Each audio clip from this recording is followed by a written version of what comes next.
Good evening, ladies and gentlemen. A very warm welcome to each one of you from Kristu Jayanti College, Bangalore.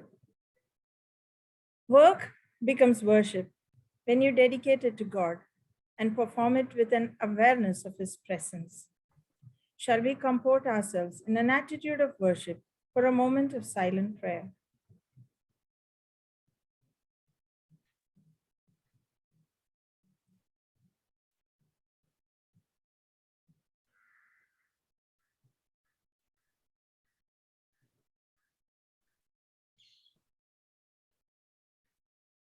On this beautiful evening, it is indeed my rare honor and privilege to welcome the Honorable Resource Person of the Day, Professor Jnanamurthy Srikanth, who is with us today in spite of his busy schedule.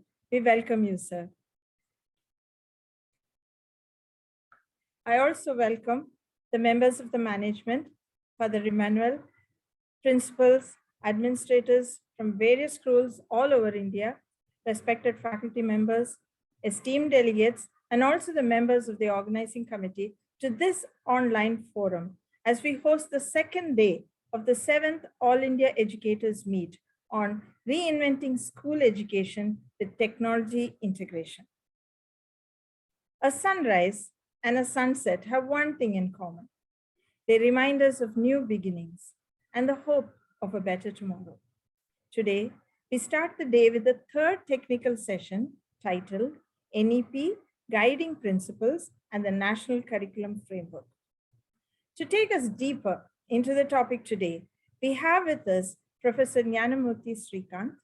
Indeed, I'm very proud and extremely delighted to introduce to the gathering our speaker, who is the principal of the Regional Institute of Education, Mysore. Before this, Professor Srikanth was Professor in Education Assessment Studies at the National Council of Educational Research and Training, which we all know as NCERT, since the year 2013. Prior to that, he served as faculty in the Department of Educational Measurement and Evaluation, Curriculum Group, and the Department of Secondary Education, also with NCERT. He also served as the Associate Professor in the Department of Educational Management Information System, National University of Educational Planning and Administration, NUEPA, and as Professor and in charge of the National Talent Search Scheme at NCERT. Sir has published numerous articles related to various aspects of educational policies and practice, educational scope and importance in distinguished international journals all over the world. And he has also served and continues to serve as a distinguished reviewer to Professional Geographer, a journal of Association of American Geographers. Currently, he is member of the editorial board of Journal of Educational Issues, Las Vegas in the United States, and the Journal of Education and Developmental Psychology, Canada. His specific areas of interest and expertise are in the field of students' assessment, education under private and public sectors, educational quality, and the most important facet of it all, accountability. Sir, it is my honor and privilege to welcome you today, and all of us gathered here look forward to hearing your enlightening insights. Sir, take it. Good evening, everyone. Father Emmanuel, the participants, the principals from different institutions. It's really a very happy occasion for me to interact with you online today. And but for the persistence of the organizers, this program would not have happened. So I'm really happy about that. And I would like to share some of my thoughts with regard to the new education policy and how the new curriculum framework that is going to be formulated and which will also be broadly looking into various dimensions that will be taken care as part of teaching learning process, and also the textbook syllabus that we will have as a follow-up of new curriculum framework. So some of these things will be discussed during about half an hour that I'll be speaking today and interacting with you later. When it comes to the new education policy, as we all know that this policy is the first policy in the 21st century, and certainly it has to attend to the requirements of the children who have been born in the new era of technology. How these particular children who are born now are different from the earlier generations can be stated with a small example. I have a niece who is 2.5 years, and she downloads an app, plays the games, and then deletes before her mother can see. So this happens even before she goes to this school. And this is the scenario that we have. So here, since this entire focus will be on technology during your seminar, so I am highlighting this particular aspect to say that present generation is completely different from the previous generations. And the way we teach, the way we transact in the classroom, the way we have to make the students feel that they are attentive, listening to us, all that should be different from what was happening earlier. So the new education policy, as you all may be familiar, it talks about its vision through India-centered education. And normally when we talk about India-centered education, we assume that India had past and no present and very little future, which is not the case. Many of the things that were researched and that were introduced, implemented, they are very useful even now. I can give you some examples, like when it comes to turmeric, every home, we use turmeric.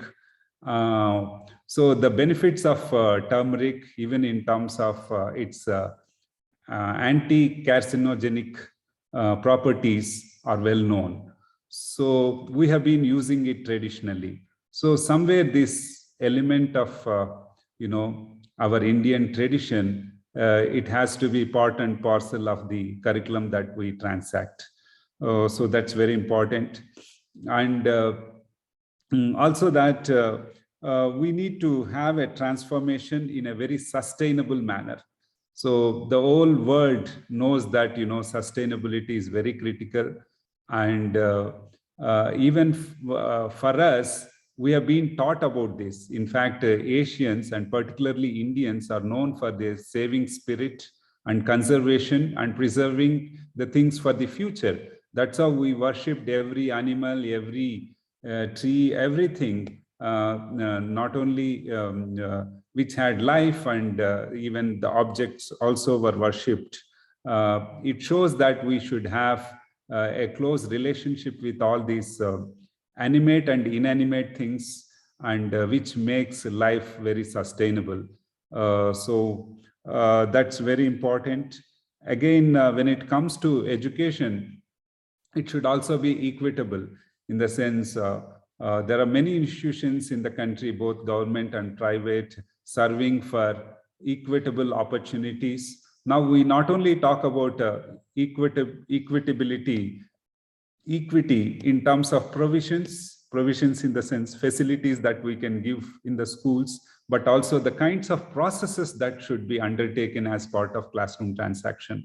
So they have to be legitimate, useful, and take into consideration the requirements of all kinds of children. So then an equitable environment is created. So it's not that a child who has a disability comes into the classroom, but the child is also taken care in terms of the processes that happen in the school and the classroom. So as part of that, sufficient attention has to be paid to each and every child. So then when we talk about provisions and processes, they are important, but ultimately the outcomes are also equally important. So you may be familiar with the document of learning outcomes that has been developed by National Council of Educational Research and Training, which indicates broadly what are the expected outcomes that a child who joins in class 1 will have to attain, and what a class 8, grade 8 child will have to attain. So we have specified the learning outcomes for each level. This can be seen on the NCERT website and be downloaded. So these learning outcomes also become very critical because they outline the curricular expectations, in the sense what we should expect from a child of grade 1 or grade 2 or grade 3, and also highlight on what kind of pedagogic processes should be involved in transacting these curricular expectations, and what kind of outcomes are necessary in order to see to it that what we intend to do has really been translated at the ground level. So that way this will be very useful. So I'll give you one example in order to outline this particular aspect, which is also pointed out largely by the new education policy, saying that it is the critical thinking, it is the creative thinking which is more important than the rote memorization that has been happening. So people say that what is the problem with rote memorization? Rote memorization is basically intended to achieve a very narrow perspective, in the sense the curricular concerns are very broad, and when it comes to the rote memorization and coaching, etc., they become certainly very narrow. That is one of the biggest limitations and challenges that we face in the today's world. So when it comes to this particular rote memorization, it involves pattern creation and cracking the patterns. So in the sense, a set of patterns are seen in the examinations, and the repetitivity is seen, and accordingly the learning happens. So this way, the rote memorization gives fixed avenues to the students. The moment there is a divergence in terms of teaching, learning, and assessment, they are not in a position to capture those nuances which are required, because the world that a student encounters after the school and college will be an open world. It is not ruled by fixed methodologies and rules. So in the sense, though laws are framed, but that is different. But when it comes to learning, we have to learn in very divergent manner, and that will equip us to be critical thinkers and creative thinkers. So that's very important. So as I said, I would like to give a small example of learning outcomes, which outlines what the competencies are and how the standards can be attained and how they are different from what we have been teaching earlier. So a student of grade 1 should be in a position to understand the relationship of numbers from 1 to 20. If this is a competency that student has to attain, so that means to say the student need not know or remember 1 to 500 or 1 to 1000, which was the case earlier. And the students who remembered huge numbers, they were considered as brilliant and bright. So that is not the case. The student will have to simply understand the relationship of numbers from 1 to 20. That means a lot. It is not only addition, subtraction, even division comes. So all kinds of things, what comes before, what comes later. So there are so many things which are involved, and abstract to concrete. So all these aspects are involved. When child understands this relationship of numbers from 1 to 20, so any numbers you give, he or she will be able to do. So that way, I think the philosophy of the new education policy also will be fulfilled by making the children understand this relationship and apply uniquely in each case that they see in their life. And also the NEP visualizes for a vibrant knowledge society. So the society, the current societies, they have to be vibrant, they have to be knowledge oriented. There was a time when production and factory mode of teaching learning was considered relevant and useful. So in the sense, the things have changed drastically. Now you know that the people who create knowledge are in a position to, not only create wealth, but also extensively influence the world. So there are many examples like, the Facebook, WhatsApp, social networking sites you might have seen. These very people are examples, Mark Zuckerberg or anybody else, so who has done a lot in these kinds of areas. So in the sense, they are not only able to create wealth for themselves and for their countries, but they are also in a position to make a huge impact on the world. So that way, we need to become vibrant society and generate knowledge. And high quality education to all is something that NEP visualizes. We know that quality education is something very important.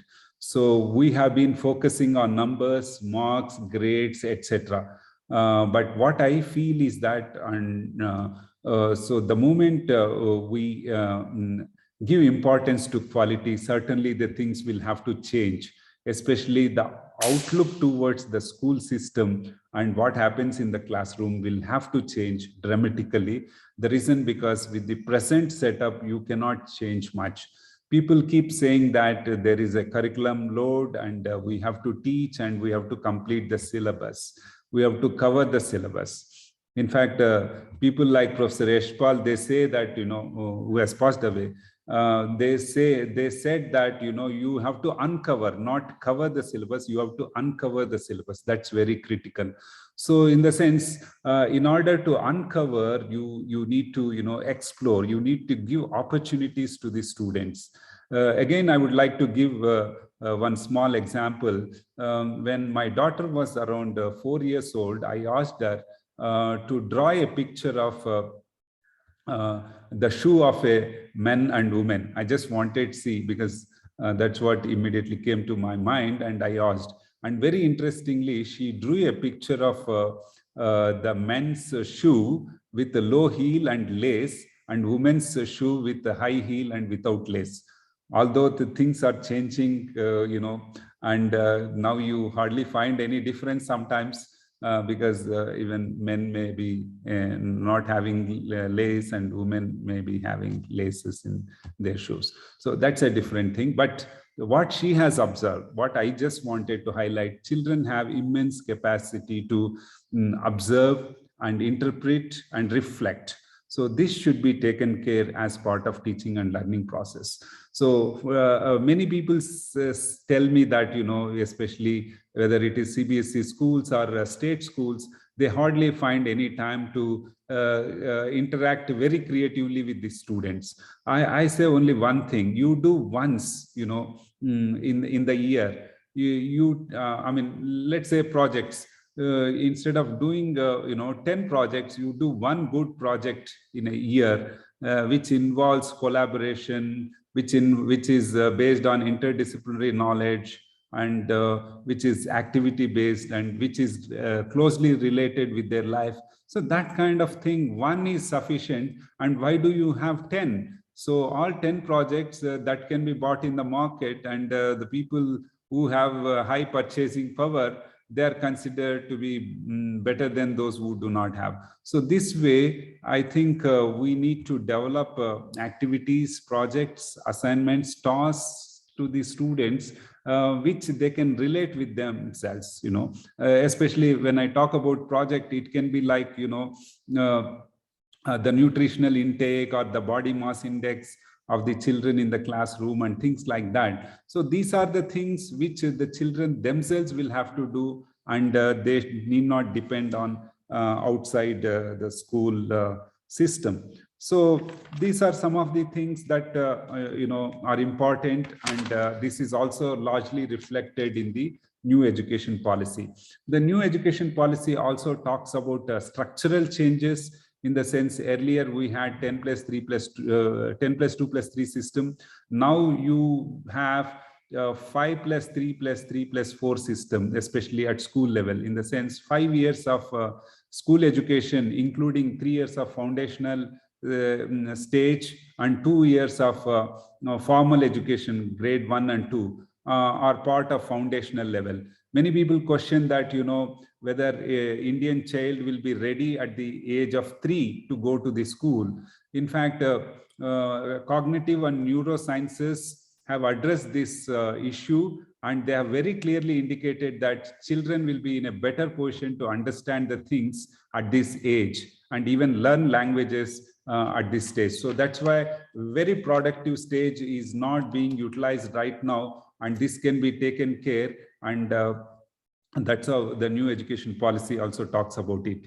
In fact, the right to education will have to change from 6 to 14, and it should be now 3 to 18. The reason because the new age groups have been added. So in the same way, we have preparatory stage, middle stage, secondary stage consisting of 9th, 10th, 11th, 12th. This is considered as one single stage instead of considering them secondary and higher secondary, etc. So that's how these particular stages have been talked about. And new education policy also talks about the rigid system that we had earlier in terms of sciences, social sciences.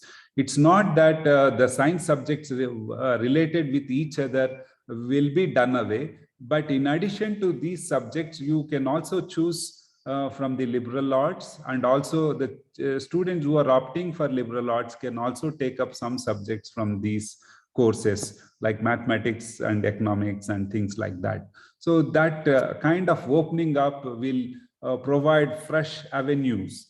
In fact, what I have seen, at least those people who are achievers, they go into new areas, develop new understanding. Recently, there was a professor from NIAS who was speaking to us, and she has done her engineering, and after that she has pursued archaeology. So this is a very rare and different combination. Now, and on the basis of this kind of what you may call as Jugalbandi, she has now emerged with new ideas, and especially preservation of monuments and so many other things. And she even received Padma Shri. So that way, new developments can happen if we are in a position to understand the things better and differently.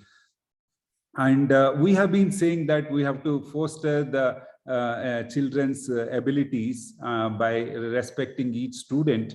Although it is becoming difficult in Indian context, especially because of the large classroom size, etc. But still, there are ways through which it can be done to a great extent by allowing children to form groups and giving them group activities and things like that. So that is possible. And NEP focuses on the foundational literacy and numeracy. Literacy and numeracy is not just to learn numbers and also to read and write. It is much deeper. It is learning with comprehension, learning with an ability to apply in different contexts. So that's also very important. And when it comes to the knowledge, NEP talks about interdisciplinary and multidisciplinary learning that has to happen in the classroom. So like I suggested, project mode is one way through which you can talk about interdisciplinarity. So when you talk about a project related to nutrition, there are different dimensions to it. There is a, food and other things are related to biology, and measurements is related to mathematics, and the community, the society of which we are part is related to human beings and social sciences. So that way the project mode can have interdisciplinarity. So you can also have interdisciplinarity in terms of teaching and learning. Right now there is a rigid there is a rigid system which is artificially creating boundaries across subject areas. And then when it comes to ethics, the human and constitutional values, NEP provides opportunities for all students to undertake this, and not just simply the students belonging to social sciences. And they have to be part of the curriculum and not simply the civics, etc. And multilingualism is something which is very important. It is often debated. But one thing is that, like I said, the researchers which have been happening have found that the students who have multilingual abilities, they are, neural networks are established, connected when we speak different languages. When we speak a particular language, some of the neural networks may be dormant. They get activated when we speak other languages. In the different portions of the brain, the things get activated when we speak different languages. So also that, language is not just simply for communication. It's also part of our culture, that, there are certain things which we can learn only through language. And, language is also a medium through which our culture can be presented and represented. So that way, multilingualism is very useful. And life skills is something which is, again, very critical.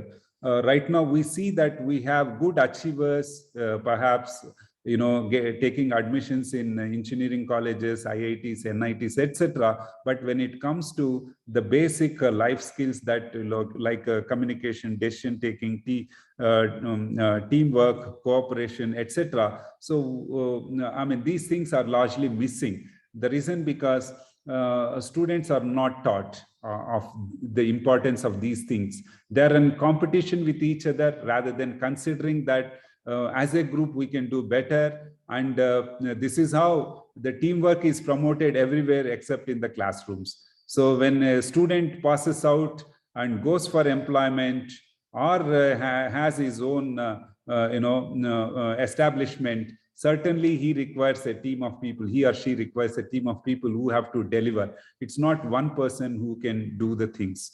So that way, life skills are very important. And the NEP also talks about a formative assessment rather than summative assessment.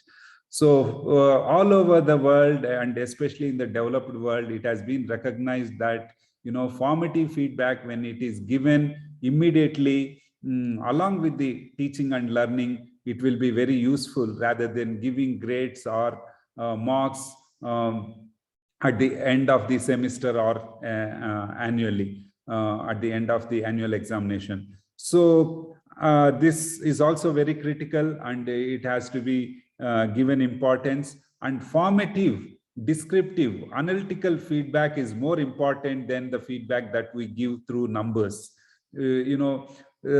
So let us say 75 in English and 95 in mathematics. Normally we say that 95 is more than 75. So, but unless we understand the context, we do not know which is good, which is not good. So perhaps 95 may be the lowest score among all the students in the classroom. And 75 may be the highest in language classroom that a student has obtained. So this way, unless we really see the context, we will not be in a position to understand, and marks do not mean anything unless they are related with the descriptors which can give clear feedback to the students. And also the NEP talks about respecting diversity and also the local context.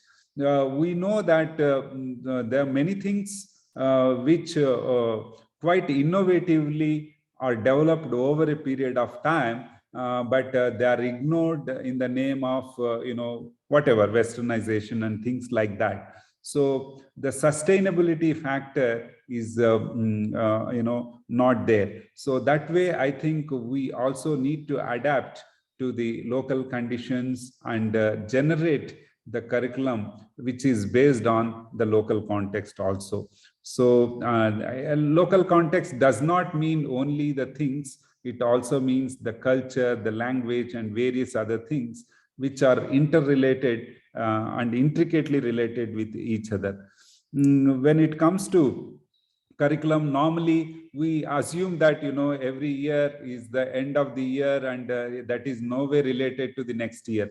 That should not be like that. And there should be vertical and horizontal linkages that should be established in terms of curricular transaction, vertically in the sense class 1 and class 2, 3, 4, 5, like that. So what happened in the class 4, the class 5 teacher should be able to know and should be able to relate. So these days people are talking about e-portfolios, wherein you can document, and any teacher or parent can see what is happening at a particular level. So that is very critical, and also across the areas. So relating one with the other, that's also very important. And the NEP also believes that teachers and faculty as the heart of the learning process, and they should be actively involved. And also that they should not be the end users, but get involved in all activities. Right now, it is almost like spoon feeding, like you have textbooks, you have assessment strategies, everything, which you just simply get it and you need to only, implement that. So instead of that, if you are engaged in these processes yourself, then you will be able to do better. Although some kind of hand holding is necessary, that's a different thing. NEP also talks about a light but a tight regulatory framework to ensure integrity, transparency, and using of resources.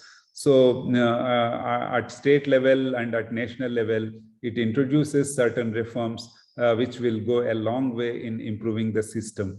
And in fact, the national professional standards which are talked about, by NCTE, which have been circulated, they also provide opportunities for improving the performance and the performance-based assessment rather than assessment based on tenure, etc. So, and also important thing is that we should do outstanding research, especially when it comes to the school education. We know very well that the researches which are happening, they are largely based on the Western researchers, and we do not have any, authentic researches which are happening based on the understanding of the children in our context. We draw literature from other countries, though our researchers are happening, but they're not systematically contributing to the knowledge of the world. That's what is largely the feeling. So, and continuous review is something which is also very critical, and it has to happen. So it's not that curriculum is formulated now and it will be there forever. That is not the case. We have to continuously renew, and that's what is important.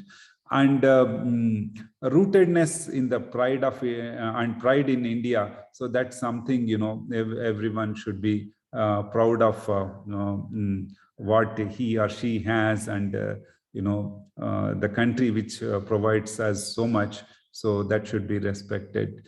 Then ultimately, all this should lead to a strong, vibrant public education system. And public education system does not mean the government education. So in the sense, education which is catering to the people, so that is public education. So maybe there could be different interpretations to it. So these are broadly the outlines of what NEP talks about and what should be translated in the new curriculum framework. So the national curriculum framework already, a steering committee is appointed, and it is drafting the curriculum, which will ultimately lead to the development of syllabus and textbooks. There are also 25 focus groups which are working on different themes, and I am also one of the members and member secretary for the National Focus Group on Examination Reforms and Holistic Progress Card, which is a very huge challenge, especially at the school level.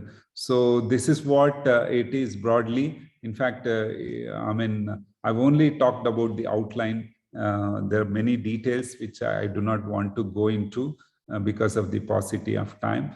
So I believe that I've taken half an hour to, briefly describe about the things. So the floor is open for discussion with the support of the team there.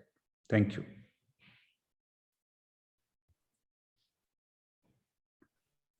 Thank you very much, Professor Srikant, for speaking with such great clarity, outlining comprehensively various dimensions of NEP.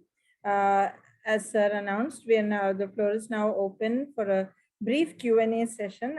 I think many people are interested in speaking to you, sir. So participants and delegates can kindly post your queries in the chat box and we will read it out to sir.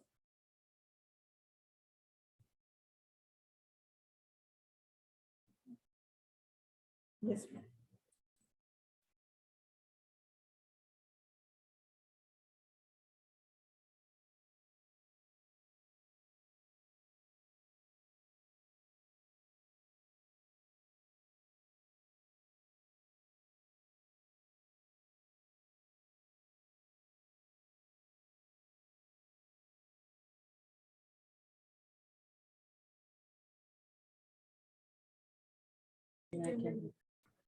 So there's already one question in the chat box.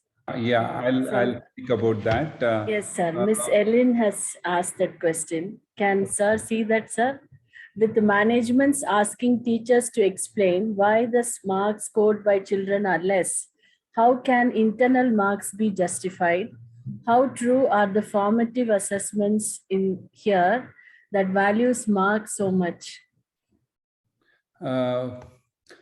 I'm not able to see this question, but from what you said, I mean, formative assessment is important, but at the same time, I mean, teachers make assessment which is largely subjective in the sense, it's not based on certain objective criteria.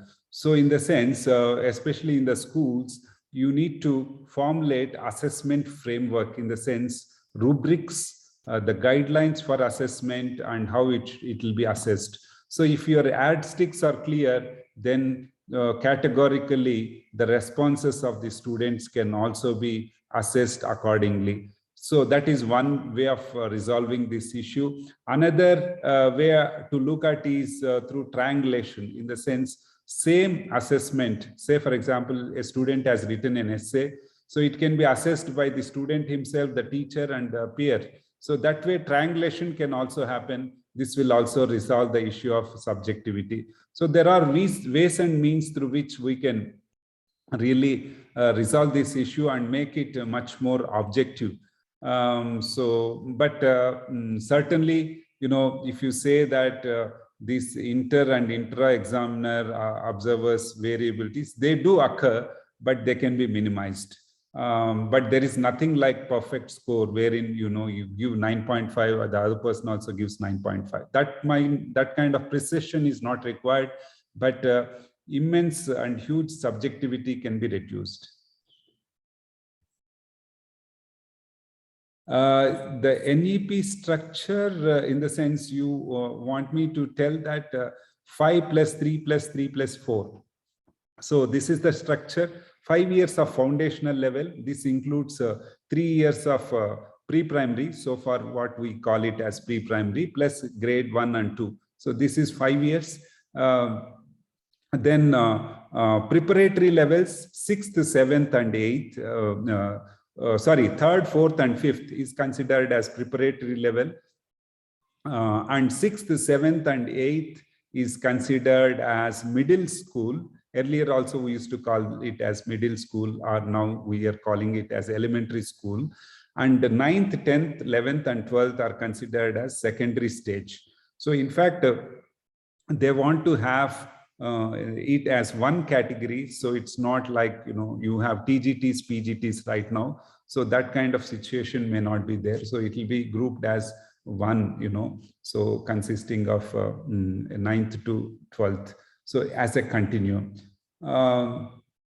Also that when are we going to implement NEP? NEP is already being implemented, in the sense, there are some changes which are happening, especially the 4 years course ITEP through ITEP and all, the 4-year courses are going to be launched, and they have been launched in some of the institutions. Sorry. And when it comes to implementation at the school level, the national curriculum framework, the document may get finalized before the year end, and in all probability next year you may see the implementation of the national curriculum framework. And this will be followed by the development of syllabus and textbooks. Yeah, any other question, please? Yes, sir. There is a question by Mrs. Victoria D. Souza. I think it's more a comment also. She says, yes, sir, but formative exams are mostly used by schools nowadays to improve their performance, but they end up giving high marks. Yeah. Yeah, in fact, we have a system where, we consider formative is to give feedback. Formative assessment is to give feedback to the students and not to give marks. Basically, this misconception with regard to formative assessment, that it should also be part of the cumulative scores that you give in the annual or semester examination, that should be reviewed. In the sense, there are areas where you can give only descriptive or analytical feedback to the students. Sometimes it can be informal, sometimes it can be formal, and sometimes it can be numerical also. I don't rule out that possibility, but it need not end up in being part of the cumulative score. The moment you start, giving cumulative scores, and also by including these things as part of that, so then there'll be serious problems. Then the emphasis will shift from providing feedback to giving marks, and who gets more marks, and that fight will be for the marks. So the moment the fight stops and it becomes only a tool to provide feedback to the students and also for the teachers to use that feedback, so then, the undue emphasis that we are giving will be done away with. Exactly, sir. Thank you, sir. Mr. Amit Mehra asks, how will NEP ensure creation of a value-based education system in the present day youth? I think what he's underscoring there is value-based education system. Yeah, in fact, NEP only gives us some guidelines. Ultimately, it is we have to use, in the sense, when I talk about interdisciplinarity, so interdisciplinarity also involves, like I'll just give the example of projects which I've talked about, in the sense, when a project activity is given to a group of students, so you need to support each other. As students, they need to support each other. They need to collaborate. They need to support those children who are not able to do for whatever reasons. All that. So these kinds of values should be inculcated through various activities. They cannot be independently taught, and like people say, they should be caught, in the sense, it is only in the classroom. It is as part of teaching, learning, and assessment. So that way, the NCF, the NEP provides good opportunities for value education, but it says that they need not be taught independently. They have to be integrated into various teaching and learning practices that we undertake in the classroom. So it can be part of the science classroom, social science classroom. Using of resources is a value, in the sense conservation of resources is a value, and respecting others and democratically sharing the things in the classroom is a value. So these are the things. It's not that NEP will have to give everything to us. There are already some things which are being done and extensively practiced. Only the thing is that NEP outlines them very categorically by saying that when it says that Indian knowledge system, so Indian knowledge system, traditionally, we have different set of values compared to other Western countries. So I'm not undermining them. We respect our elders. We adapt certain practices at home, like, cleanliness and things like that. Earlier, those people who are part of the earlier generation, they know it very well. Before entering into kitchen, you were not wearing shoes, so they were not wearing shoes when entering into kitchen. So in the same way, people used to wash their legs before entering the home. So that way there were certain traditional practices which also had some values. Now that corona can spread, and that's why we have to wear masks and be clean and things like that. So this was said much before. So earlier we were not shaking hands, we used to say namaskar. So that did not give possibility of touching each other. So there are certain things which we have to withdraw that we have acquired recently, and there are some things. So ultimately what I say is that, so the teacher has to be very innovative, creative, thoughtful, and the schools will have to function as a whole in order to teach certain aspects, especially values, ethics, morality, principles, etc., to the students. So, and the competencies is something that talking about, and competencies involve knowledge, skills, and values. So nowhere values are separated, they become integral part of the teaching learning. Sir, thank you very much for that answer. I think it was a very comprehensive answer. We have one more question from Mr. Aravind Shrivas, who asks, sir, can you tell a little bit deeper about literacy and numeracy? He was hoping you would share your comments on literacy and numeracy. Yeah. Literacy and numeracy, normally we assume that literacy means should be able to read, and numeracy means should be able to know the numbers, which is not the case. Like I said, especially when I gave the example of grade 1 child having a understanding of the relationship of numbers from 1 to 20. So that child should be in a position to not only have knowledge of, but also apply in different contexts what this relationship is. So that is numeracy. So when you, so the deeper meaning is that, see, knowledge has two purposes. One is to, acquire it, and the other one is to transfer it. So now at present, our children are in a position to acquire, but not in a position to transfer in different contexts, because only we are teaching in a particular patterns. Like, let us say a small example again. If a child knows that 5 plus 5 is 10, 8 plus 2 is 10, and 12 minus 2 is 10, so then he will be knowing the relationship. That is the real numeracy. So in the sense, now the child will be in a position to understand in whatever context you give these numbers. So that is something very important. And at the same time, literacy is also the same thing, in the sense, why we expect a child to learn, especially up to grade 5 or 8 in the local language, is that a child already comes with an immense capability to of acquaintance with a particular language. So that should be utilized and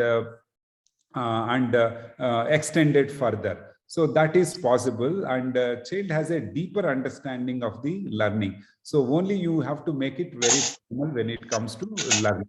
So that way, just reading is not just simply reading with comprehension, reading with critical examination, reading what is presented in the cartoons, in the newspapers, like there'll be certain sarcastic statements. The child should be in a position to understand what it means. Like a class 5 child should be able to understand, not only what is there in the newspaper, but also, the various kinds of things, the way the things are presented in the newspaper. So that is what is, I feel the deeper meaning of learning, which involves both numeracy and literacy. And the child should be in a position to, speak about an issue, reflect on an issue, when he or she reads a newspaper. So that this literacy does not simply mean reading. It involves all the 4 skills, language skills also. Thank you. Thank you so much, sir. I think there are no further questions in the chat box. And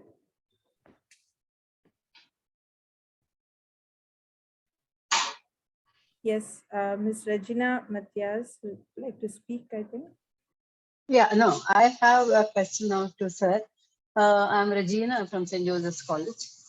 See, now with all this NEP or for school level or in the college level, because already implemented in the college level, but especially in the case of till plus 12, ultimately students have to go and face some of these so competitive exams like NEET, CET, JEE Main, JEE Advanced. All these are scholastic exams where you have to mug up and write.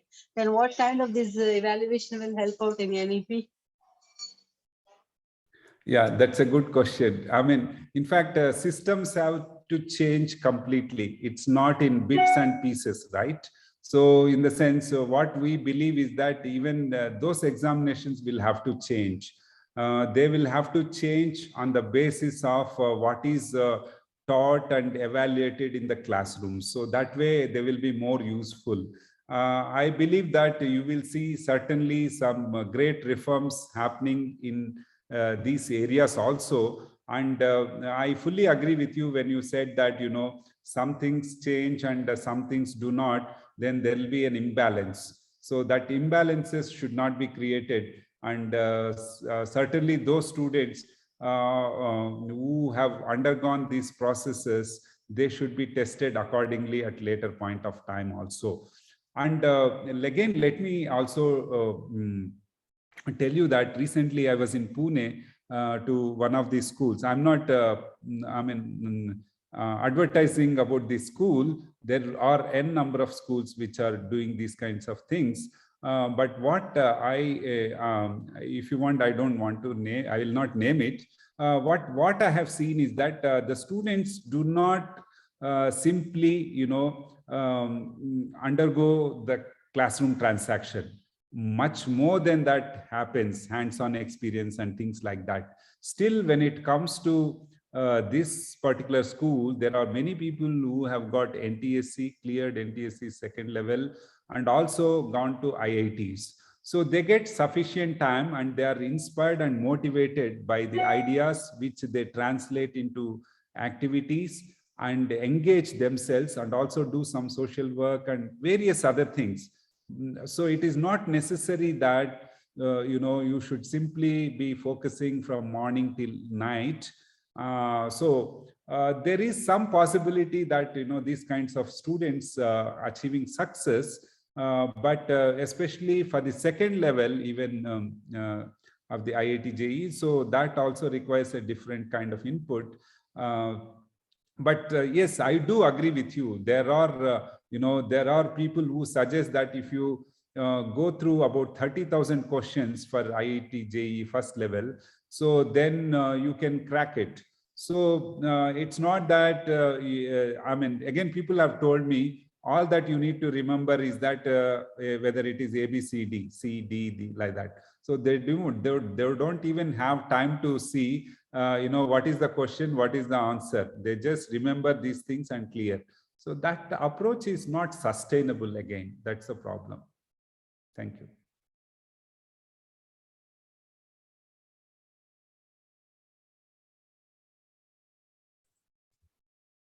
I think we have now come to the end of the session. I'm sure many people want to talk to you, but on behalf of the time constraint, we are coming to the end of the session. Professor Srikanth encapsulates in his person dedication and foresight. We are indeed very fortunate to have heard from Professor Srikanth, who is a thoughtful and dynamic visionary, enriching us with his insight and knowledge.